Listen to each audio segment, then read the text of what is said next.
Hey, everybody. I know it's late. However, I wanted to come on and I wanted to share some things with you really quickly.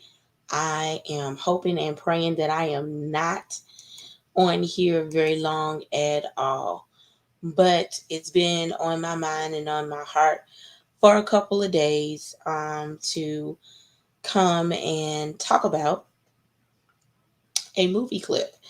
And I didn't do it, but today I felt the push after watching a very good sister in my network leadership fellowship that I'm in. And so after listening to Apostle Marquita, I was like, yeah, I probably should have done this a couple of days ago when it was first put in my heart, but I didn't. So the title is I'm talking about a clip from the movie Facing the Giants. And if you've never seen the movie Facing the Giants, you really need to go watch it. It is a movie that really inspires you um, to have faith because this couple, they're going through a lot as a couple. They're going through a lot in their marriage. They're going through a lot individually with the different things that they're going through.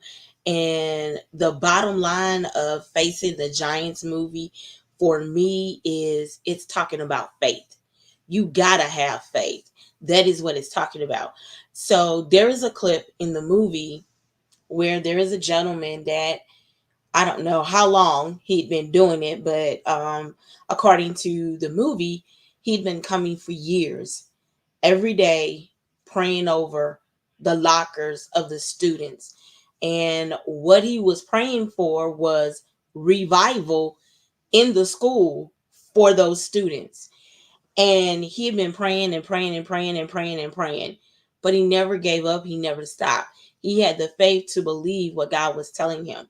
But that's not what I wanted to talk about. What I want to talk about is the part of the movie where you see him coming to pray um over the lockers. I'm sorry, it's the same day that he prayed over the lockers, but he comes back and he comes back to talk to the coach. And this is what he says to the coach, and I have the disclaimer going while this is playing. Hopefully it does not get taken down from Facebook. We'll see.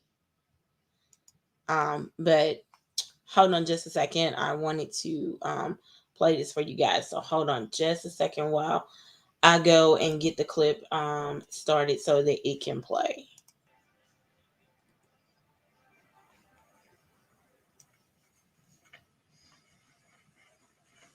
Mr. Bridges? Revelation chapter 3 says, we serve a God that opens doors that no one can shut, and he shuts doors that no one can open. He says, behold, I have placed before you an open door that no one can shut. I know you have a little strength, yet you have kept my word and have not denied my name. Coach Taylor, the Lord is not through with you yet. You still have an open door here. And until the Lord moves you, you're to bloom right where you're planted. I just felt led to come and tell you that today.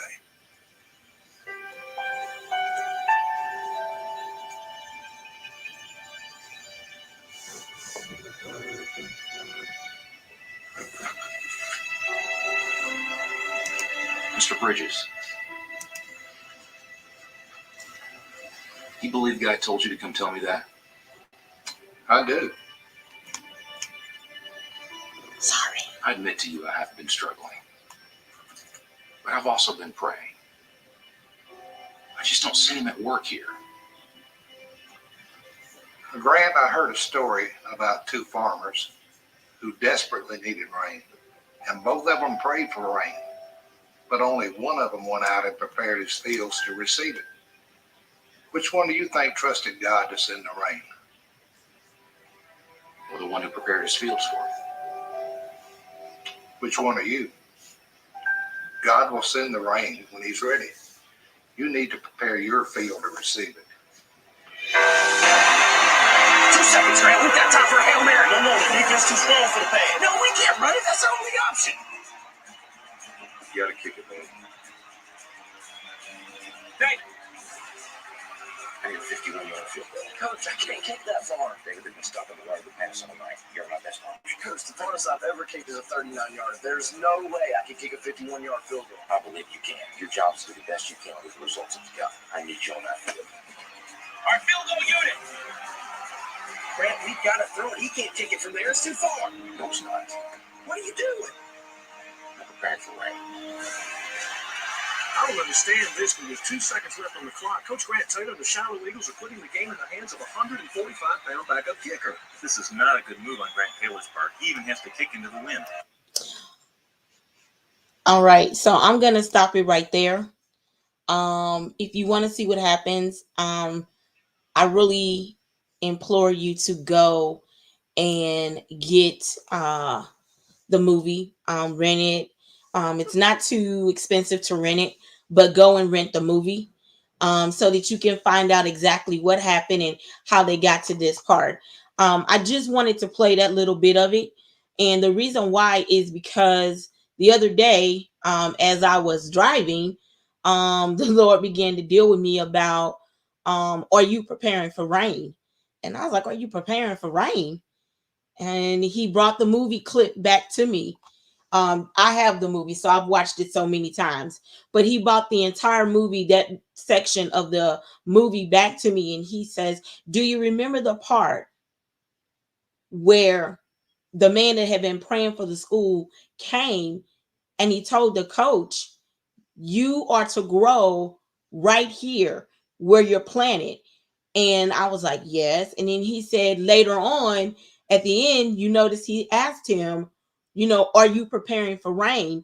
And then he took me to the part, which is the part that I stopped, where they're having to kick a field goal because they don't have time to do anything else. And it's the only thing that will help them possibly win the game. And so, as you saw, one of the assistant coaches is asking him, what are you doing?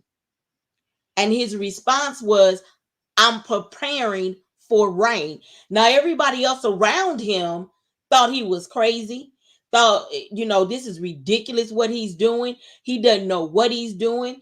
The kicker isn't experienced enough. He hasn't kicked that far. The wind is blowing. So all of these barriers were against him.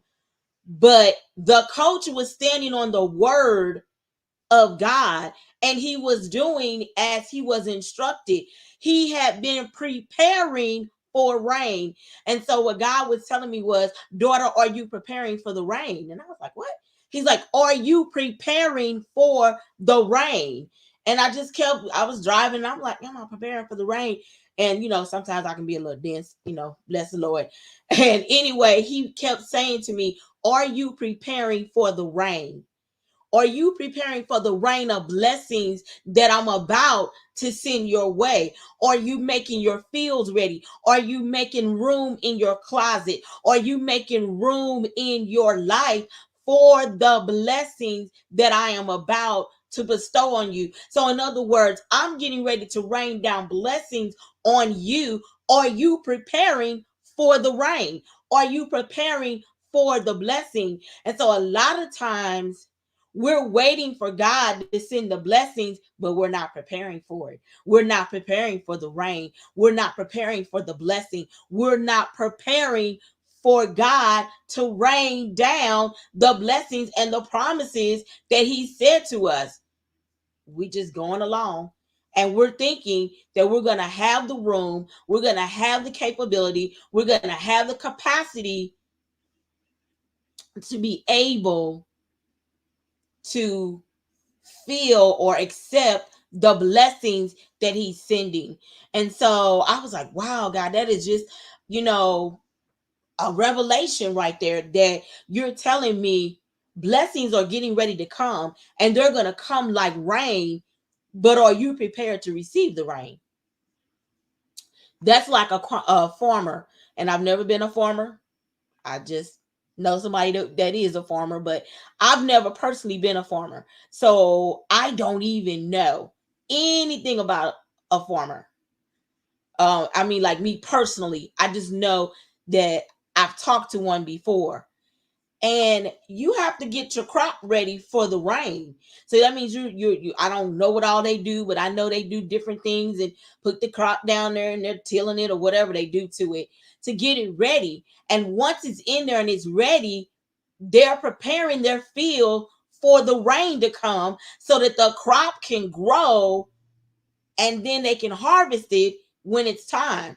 So it's just like that with us. We have to prepare ourselves for the blessings that God is getting ready to rain down on us. We have to prepare ourselves for the promises to rain down on us, whether they're natural, whether they're physical, whether they're spiritual. We have to prepare and make room for that. If we're not preparing and we're not making room for it, why do we expect for God to send the rain if we're not preparing for it and getting ready for it? And so that's my question to you is, are you preparing for the rain? Are you preparing for the rain of blessings? Are you preparing for the rain of the promises that God has for you?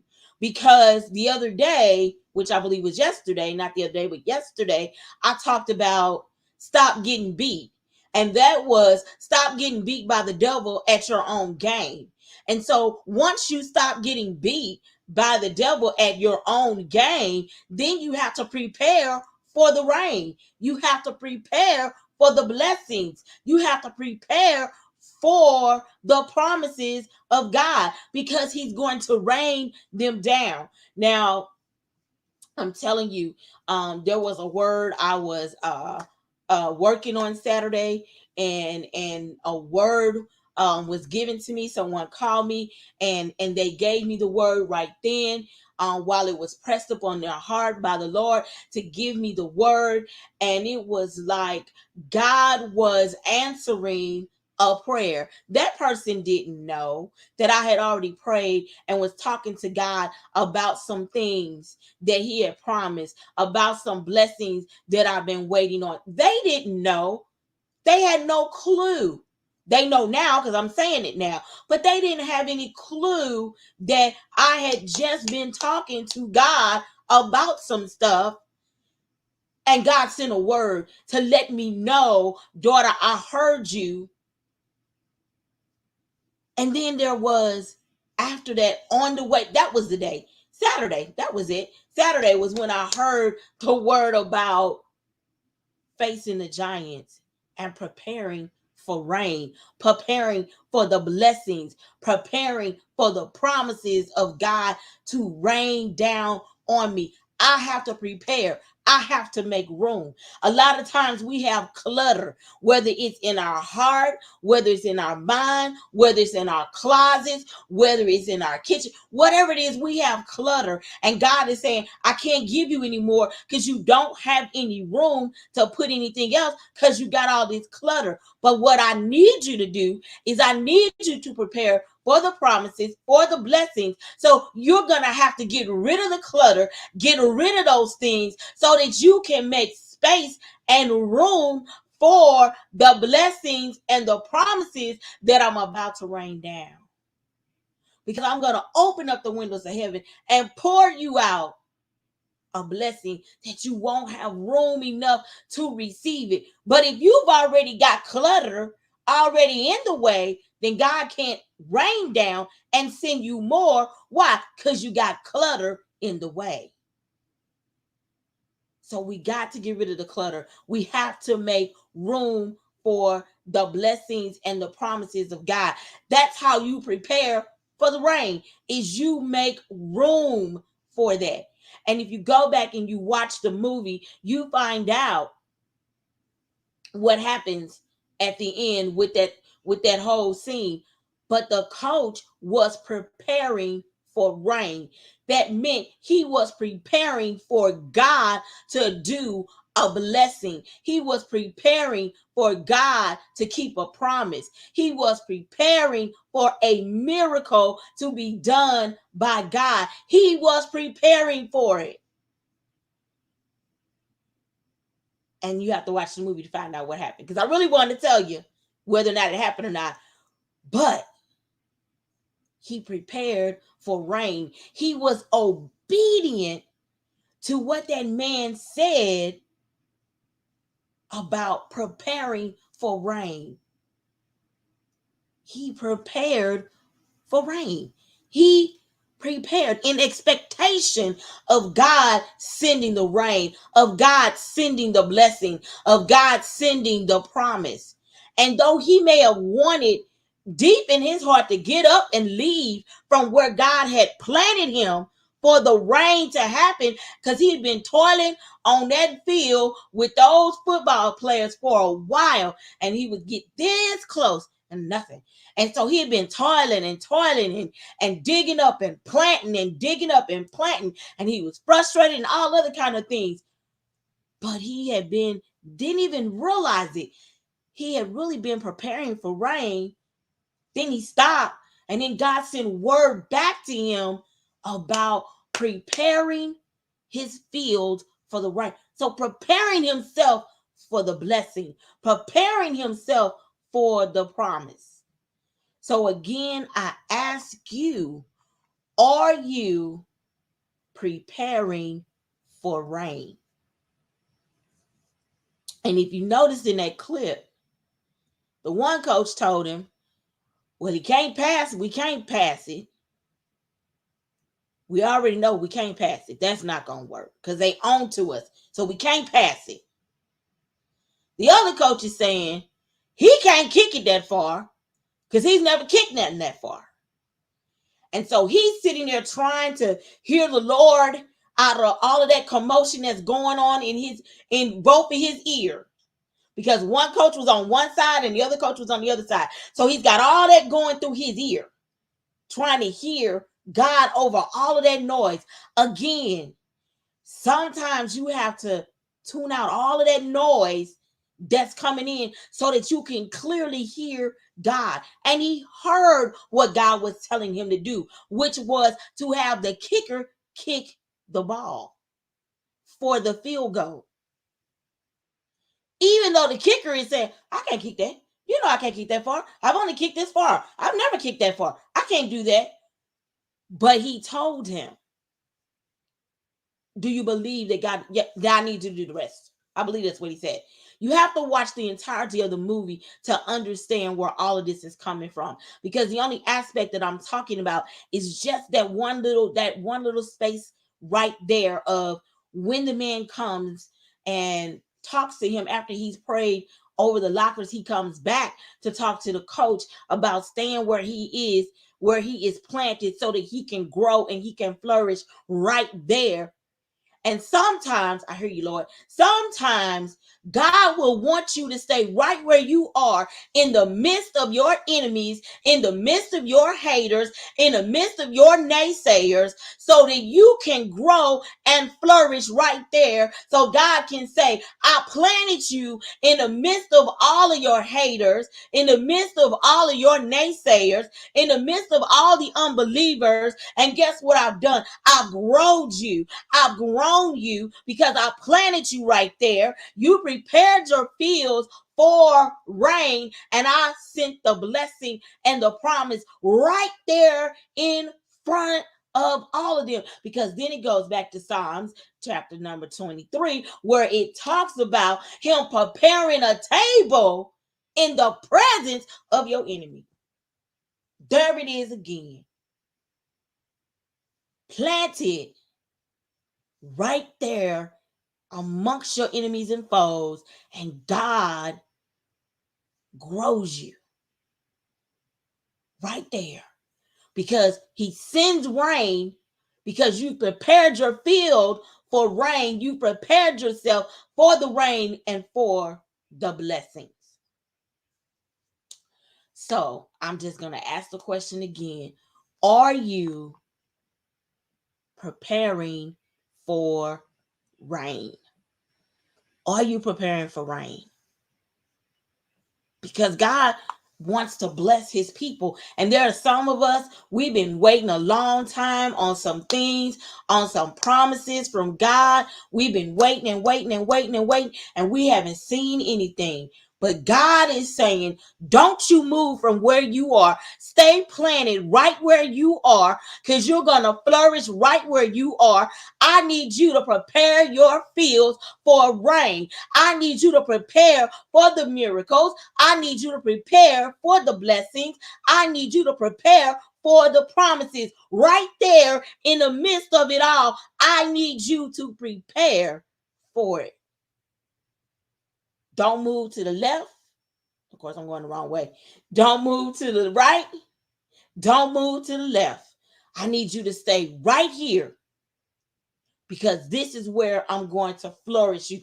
This is where you're going to grow. This is where I'm going to rain down the promises, the blessings, the miracles right here, right now, because you prepared your field for rain. All right. Well, that's all I have. And I'm going to ask the question for the last time. Are you preparing for rain? That's the question.